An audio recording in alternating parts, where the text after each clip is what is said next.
The Spurs offseason is here, but is it really a make or break one? You are Locked On Spurs, your daily San Antonio Spurs podcast. Part of the Locked On Podcast Network, your team every day. Welcome back to Locked On Spurs right here on the Locked On NBA Network. I'm your host, Jeff Garcia, Spurs writer for Kings 5 San Antonio. Glad to have you back. Hope everybody's having a great week. Halfway through, almost there to the weekend.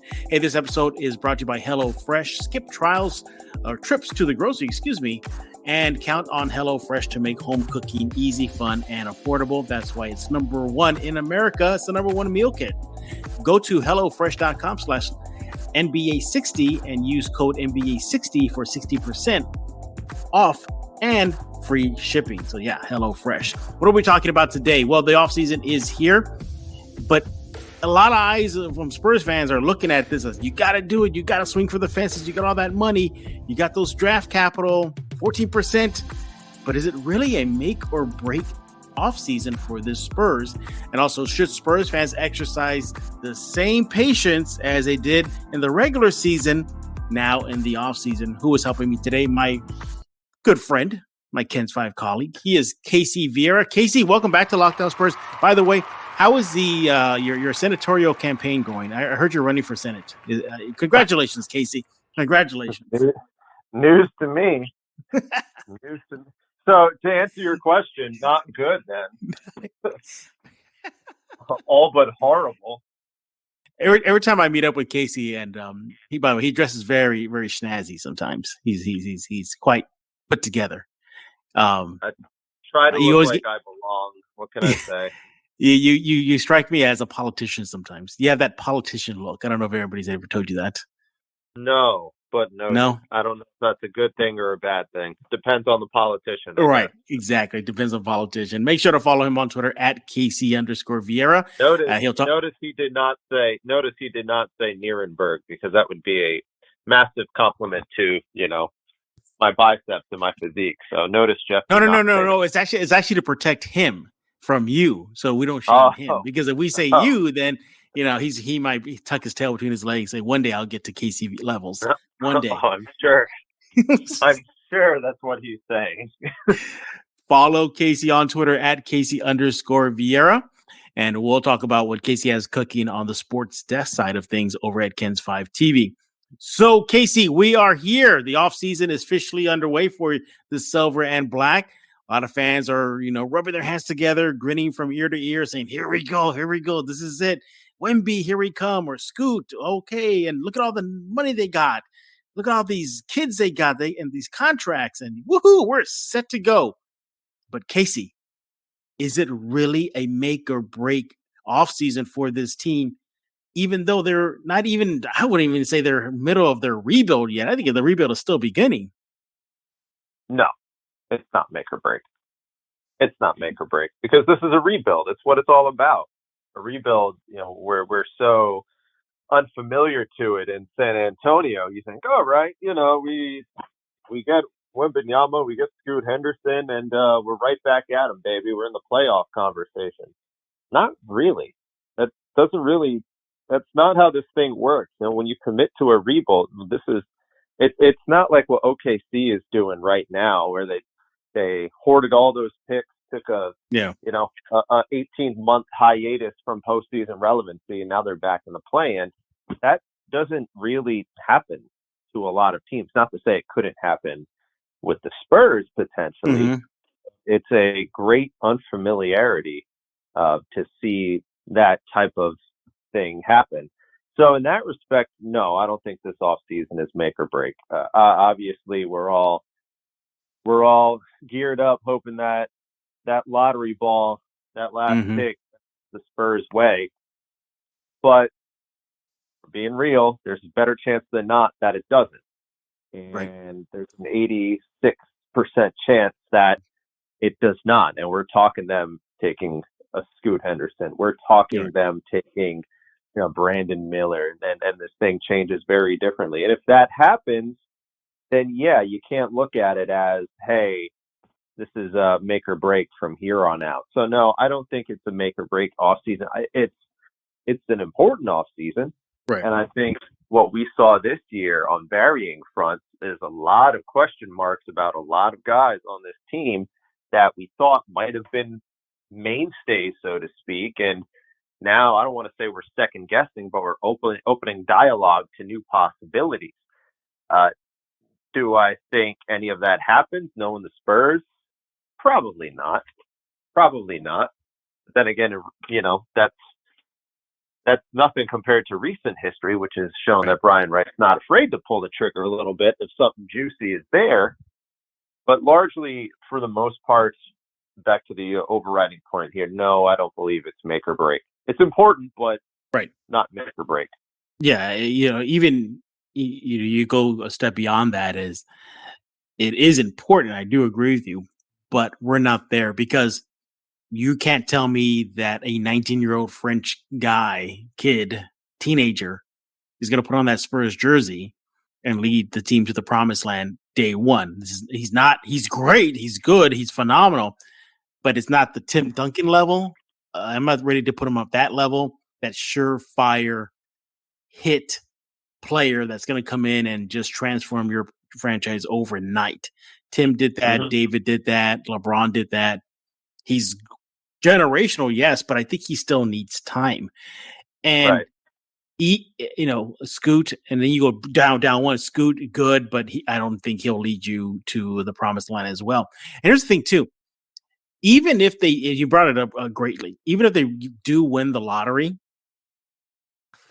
we talk about it right now, I think with Wemby, you're 3 years away, maybe, from being a real powerhouse, depending on what they make, like the moves they make. Brian Wright does. How much they're going to build around them. Think yeah. What's the definite? What are we looking for? For powerhouse or at least playoffs? At least playoffs, like that team that you got to pencil them in 1 through 6 in the West, not that play-in stuff. 1 through 6. Yeah, then you're probably looking at 3 to 4 years. I would say so. Yeah. Generally speaking, for a lot of these teams that do end up with these surefire, can't miss top pick hit of the draft, you're looking at, generally speaking, a 3 to 4 year window. Yeah, I would say so. Yeah. And here's the thing, too. You look at the Spurs and their situation, and there's still a possibility that coin flip doesn't go their way. They tied Houston with the same record, and when it comes down to it, and they got to flip a coin, there's another odds that are 50-50 not to go against. And then you also got to factor in the 14% just to win the lottery itself. So yeah, the numbers don't really show a lot of strength the Spurs way. You just got to cross your fingers and hope everything goes the right way when the balls start turning and the names of the teams get pulled out for the draft lottery order. And then there's also this too, Casey. I mean, worst case scenario, worst case is they fall to 7, and you're definitely not going to get an impact player like you would with Scoot, maybe Brandon Miller, and of course Wemby. So there's so much going on right now. And here's the thing too. Who knows how many of the key free agents will be back. I think Trey Jones is one. He'd be back. Then there's chemistry issues that they got to work on. Contracts that need to be sorted out. Devin Vassell, namely. So I think fans need to understand, Casey, that just because you win the lottery, it ain't over. It still may be another down season, even with a Wemby. Oh, it will be another down season. There's no doubt in my mind that next year. Are you saying down like we just experienced right now, or a little less uglier than that? I could see it not as bad as this year, but I could see a world where where the season is a 30-win season. That's improvement. I mean, that is improvement, but it's not, it's not 22 wins, but you're not going anywhere of note with 30 wins. But I do think you're looking at another losing season, a convincingly losing season. Yeah. Yeah. Perhaps that competitiveness that they showed throughout the season, it will just be sustained more. Maybe they take teams instead of 2 quarters to 3.5 quarters. But I think they'll get better. The product will get better. It's just a matter of, is this offseason going to be one that rapidly increases this down period for the Spurs franchise, or keeps it at the same? Because if they fall to 7, worst case scenario, I don't know if they're still winning 30 games. I don't know, maybe high 20s. But I'm with you right there. yeah, I don't know how much better they are. If right. they are, if they do, if they are at How all. much better they are with Scoot? Scoot is in the Spurs uniform.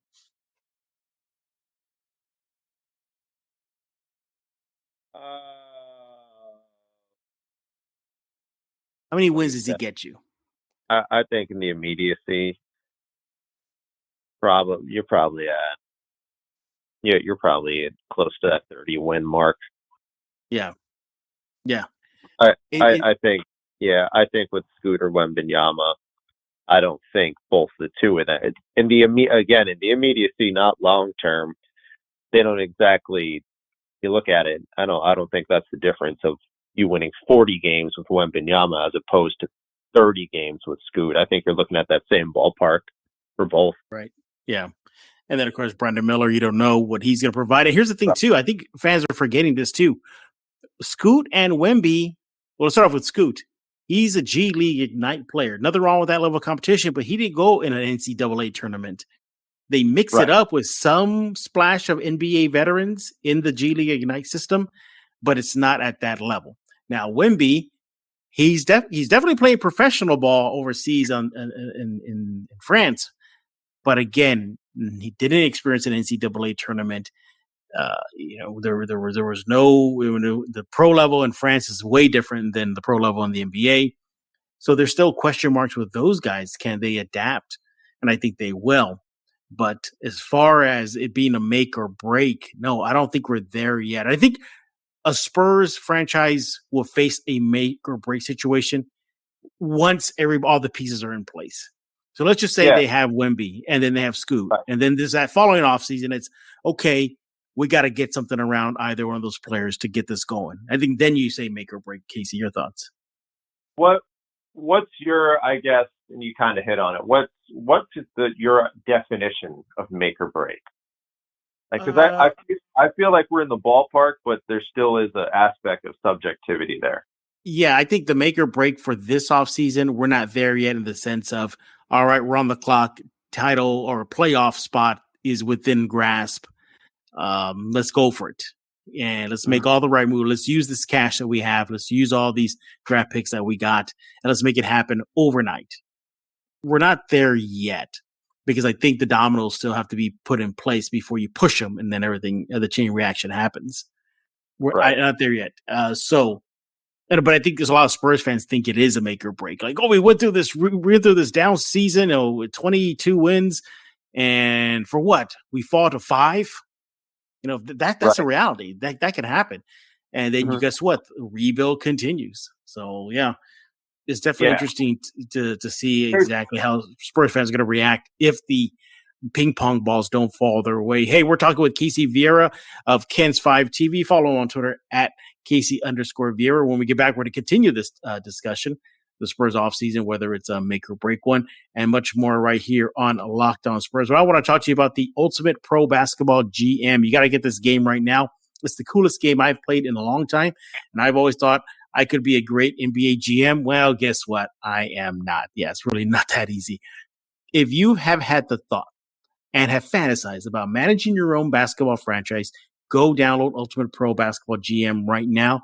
The game allows you to manage every strategic aspect of the franchise, from playing through seasons, leading your franchise to glory, your fans to glory, building a historic dynasty. In the simulation, you're responsible for hiring the right coaches and assistants, trading and training players, and making draft picks, navigating your franchise through free agency, the draft, ups and downs of multiple seasons, and so much more. It's a challenging and realistic game world. Ultimate Pro Basketball GM is completely free. Playable offline. Play on the go when you want, as often as you want. And the Locked On Spurs hosts are loving it right now. They're talking trash, so you'll definitely enjoy it too.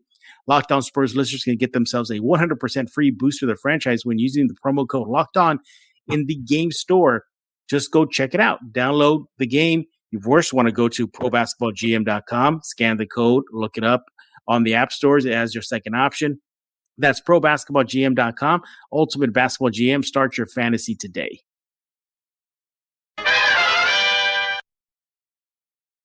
We're back right here on Locked On Spurs with Casey Viera. Follow him on Twitter at Casey_Viera. The only man who is bigger than the mayor of San Antonio. Those biceps are huge, Casey. I wish. You ever see when he puts out photos of himself? Yeah. I know. That's the geez. Listen, man. If I looked like that and I was in position of authority, I would casually drop that stuff in there too. You would probably show up to Spurs games shirtless. I'm sorry, what? You probably go to Spurs games shirtless with just a tie on to flex all that stuff. I'd probably get fired after. You probably get fired, yes. But what a way to go out, though. That'd be funny. That'd be hilarious. So Casey would never do that. Ken's 5, Teg none. I'd be the only guy to get fired from 2 jobs. It's one singular thing. All right, we're talking about the Spurs offseason. If it's a make or break one. Now, Casey, I heard you had some kind of final thoughts on this. What are you thinking? I don't think that there is a singular move within the next 2 years that can make the Spurs a playoff team. Maybe play in. I just think that they're so far behind on everything else with this rebuild as expected. Even with the assets that they have, we're talking realistic moves here.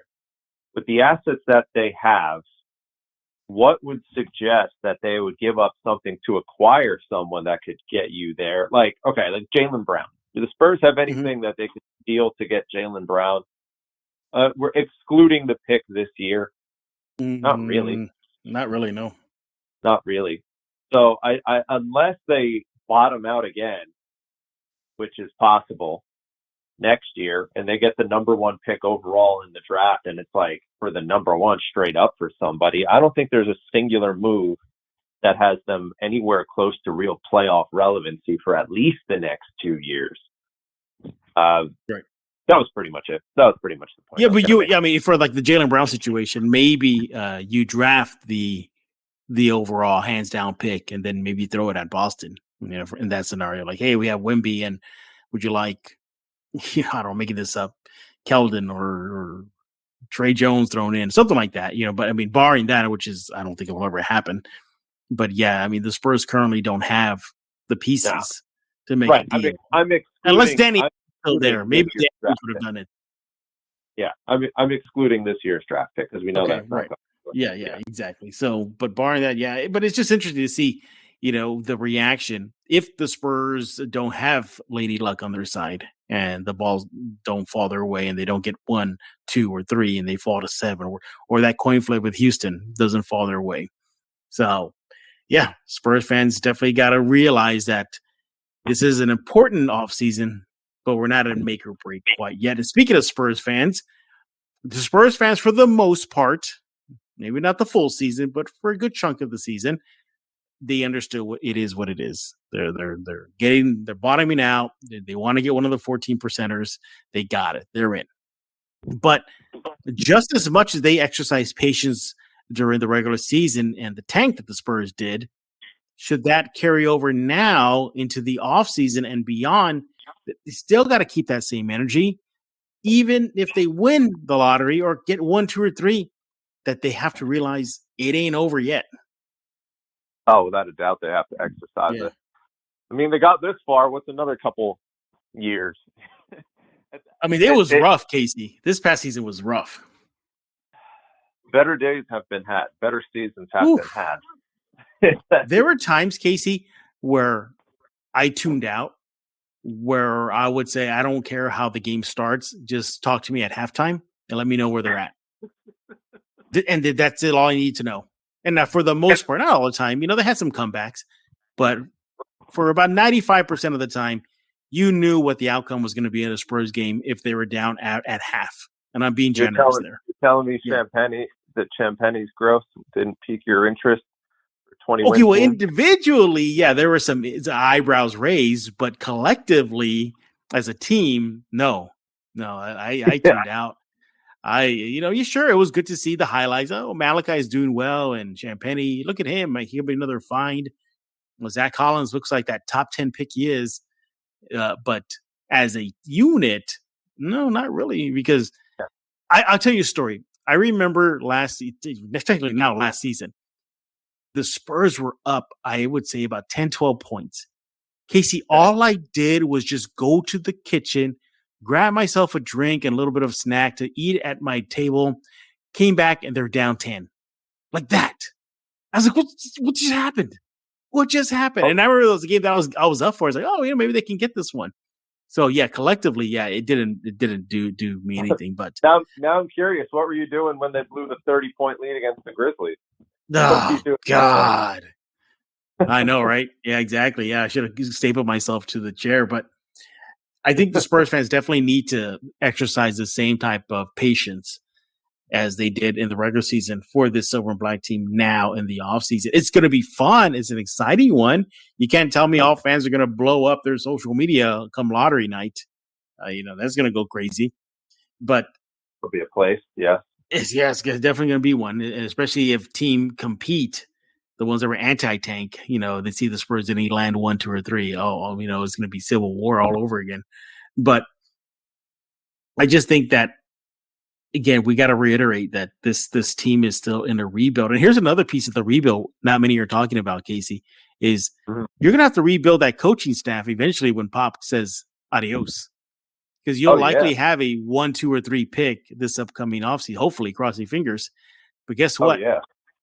There's still another major piece of the Spurs franchise needs to be redone, and that's the head coaching spot and the coaching staff. Because let's just say they bring in Casey Viera, a hot shot head coach out of New Jersey, and you come in, Casey, and you're like, yeah, thank you. I'm going to bring it back to glory.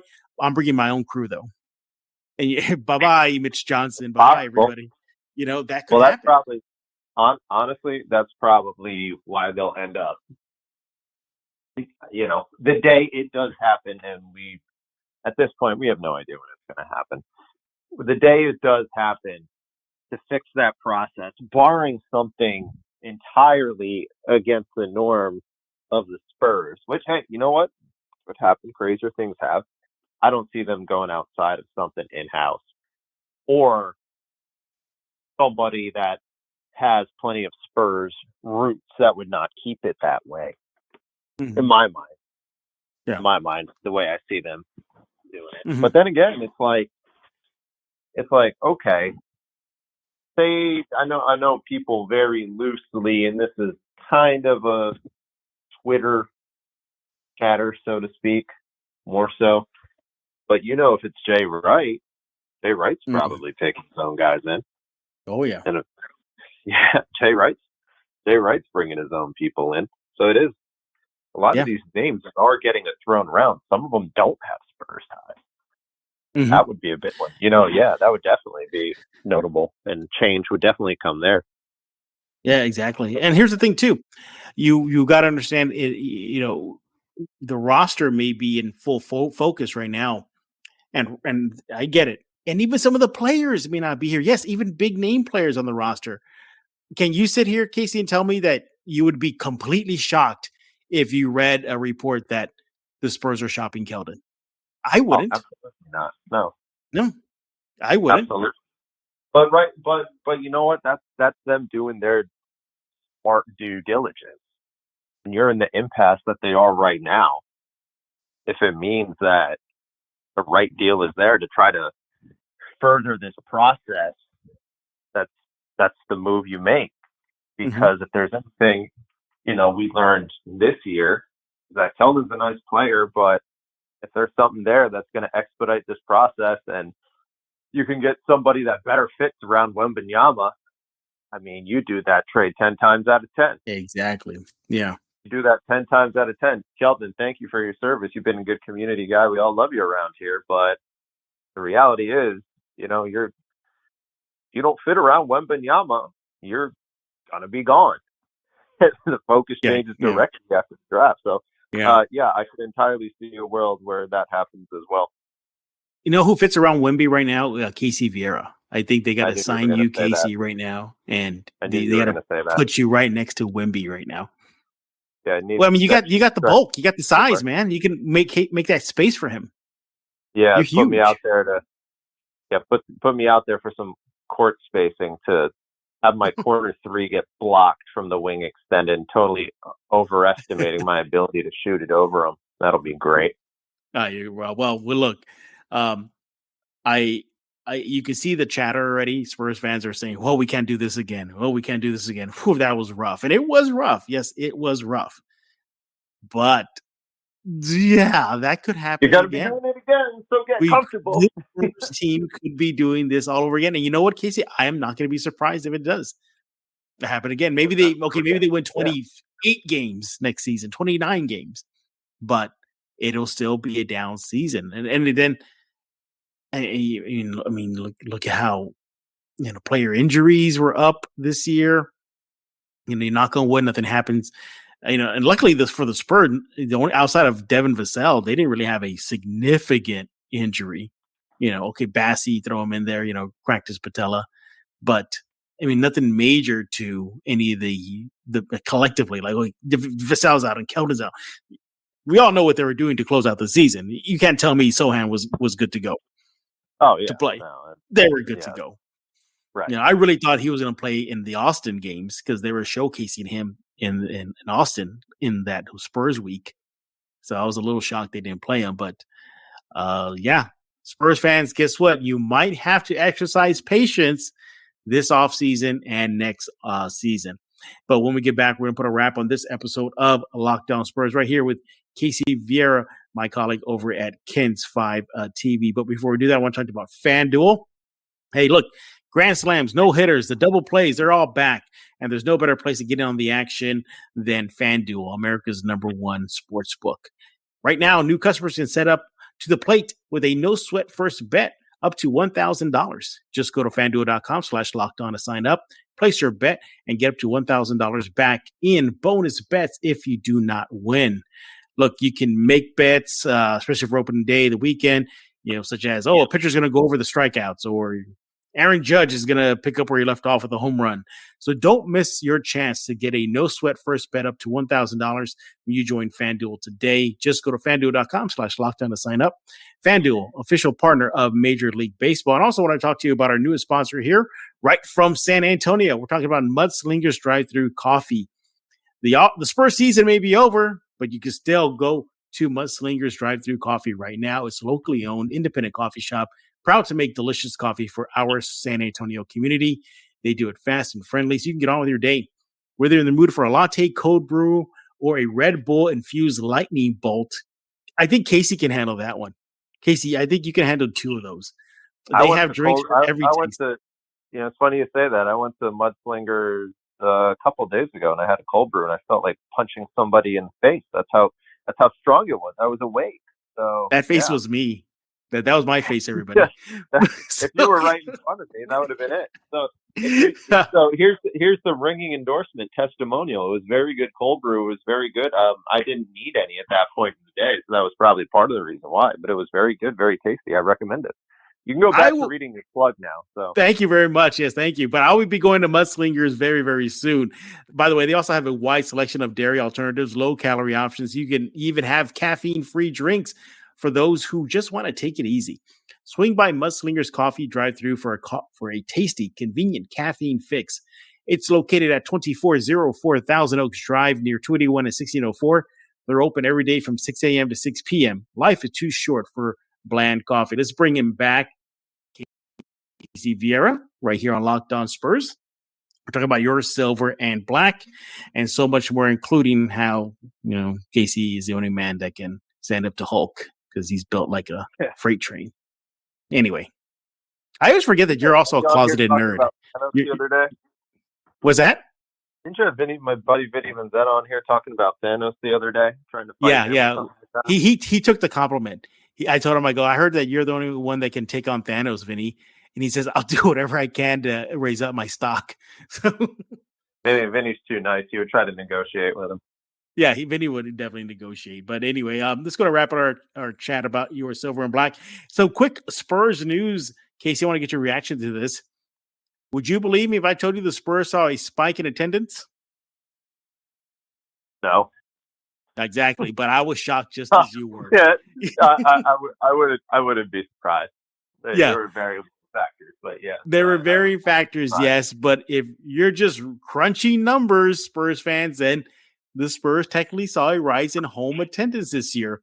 According to the Sports Business Journal, the Spurs saw a 12.8% increase in home attendance as compared to last season, 21-22. There we go. And then to 22-23 season. So season over season, the Spurs saw a rise. Now, Casey, the Spurs were still near dead last in home attendance and overall attendance for this season only, or this past one. They were ranked 25th. But you got to wonder what it would look like if they didn't factor in those Mexico City games, that Austin game, and especially the Alamo Dome game. Perhaps it would have been a little worse, Casey. It would not have been closer to the top. That is for sure. That is for sure. So kudos, Spurs fans. You went out. You definitely, Casey, they technically did show up for the Alamo Dome game, so they did their part.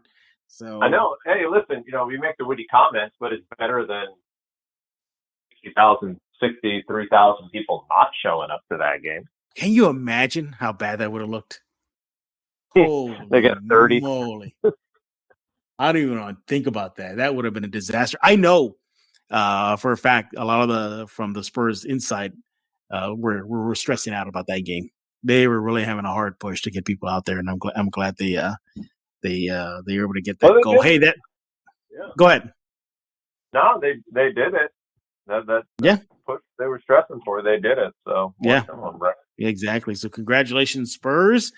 You know what? We always make fun of the Spurs 99 title with the asterisk. Maybe we should put an asterisk on these numbers. Okay. Did we? Yeah. Sure. Why not? But the thing, it is an increase by definition, but nevertheless. So again, from last season, 21-22, from 22 to 23, that time the Spurs home attendance did rise. I was interested to find this, Casey. The Spurs had a better attendance show up on road games versus home games. Yeah, that's interesting. Yeah, I more people showed up. Yeah, you told me that before we went on. I was like, well, you framed it the other way around with the home attendance part of it. I was like, wait a minute. So that means they did better on the road? Yeah, they actually did better on the road, than they did at the AT&T. But again, it's those numbers. It's the Dome game numbers, the Mexico game numbers, and the pair of Austin game numbers. So keep that in mind, everybody. In other Spurs news, Jonathan Simmons, you remember him, Casey? Remember Juice? Of course. Well, he reacted to the Kyle Anderson, Rudy Gobert, the thing there they had on their sidelines right before the end of the season. Rudy Gobert, as everybody knows, took a swing at Kyle. I don't even know if it's a swing. He just punched him, I guess. And Kyle Anderson took exception to it, and it almost got ugly. Nevertheless, it was reported and allegedly that audio leaked from the Minnesota locker room, and Kyle Anderson is kind of going at the mouth and calling out his teammate. Juice Simmons shared his thoughts on it and said that had that happened in San Antonio, whoever leaked it to the media would have gotten canned on site. Yep, that's about the Spurs way, isn't it, Casey? That sounds par for the course. Yes, I have nothing no evidence, exactly, documented evidence or other sort of evidence that would suggest otherwise. So that checks out. That definitely checks out. Hey, we're done talking. We want to hear from you. What do you think about the Spurs offseason? Are you biting your fingernails? You think they got to do it? It's make or break. They have to get everything right. Or are you saying, you know what? I got to take it easy. We'll see how this plays out. And if it continues, it continues. You can let Casey know your thoughts on Twitter at Casey_Viera. Casey, what's going on the Kens 5 TV sports side of things? Spurs season is over, but I'm assuming you're all still going to be covering just the NBA playoffs and whatnot. Are the Brahmas still playing? Man, Brahmas. I think we talked about it before on here. I feel bad. I feel like they did them dirty, right? The schedule did them dirty. Yeah. I think we've had this conversation, and part of it's on themselves because they have not played well. But when you're in an upstart league like this, and you play one game on the road in front of a capacity crowd, then you go on the road for 3 straight road games, and then you come back for a Sunday night after going 1-5 I guess it was 1-2. So you're like 1-3 coming into that Sunday night game. How do you pick up any steam? Now they lose. That part's on them. But then you go back on the road for 2 more games. They lose. They split those. But then by the time they get back here, they're a 2-win team, and then they're playing only their third game at home, which conveniently enough at that point falls on Easter Sunday. So now you get to these last 2 home games of the season. They're a 2-win team, have only had 3 games in town here and 2 of them at just miserable times to play a football game. Of course, there's not going to be any juice around the team. And yes, and while some of that is on them for not winning itself, and ultimately at the end of the day, that's the biggest thing there. It helps just as much to have the community behind you and have the schedule makers, I don't want to say accommodate, but be realistic, especially when San Antonio is one of the markets when it comes to these upstart leagues that actually does well. And so the fact that that's the way it turned out, the way it did, it's unfortunate. It is. But we'll only have 2 more weeks, and then we're not talking about them until hopefully next year. Hopefully it's not the last we talk about them, period. No, hopefully. I can imagine another failed semi-pro football team in San Antonio. Would not be surprised. But yeah, make sure to follow Casey again on Twitter at Casey_Viera. Check him out on the Kins 5 TV sports side here Thursday through Sunday, correct, Casey, right? I'm all. This week I'm actually Thursday through Sunday. Okay, Thursday. But I'm all over the place. Yeah. And check him out. The weekend, right, exactly. Yeah. And make sure to follow Locked On Spurs wherever you get your favorite podcast, Google Play, Stitcher, iTunes, and the Kins 5 Plus app. Don't forget about that. And also check out Locked On Game to Game NBA, all the NBA playoff recaps, play-in recaps, Locked On Game to Game NBA. Make that your second listen of the day. So for Casey, Mr. Universe Viera, I am Jeff Garcia. We're putting a lock on this episode of Locked On Spurs.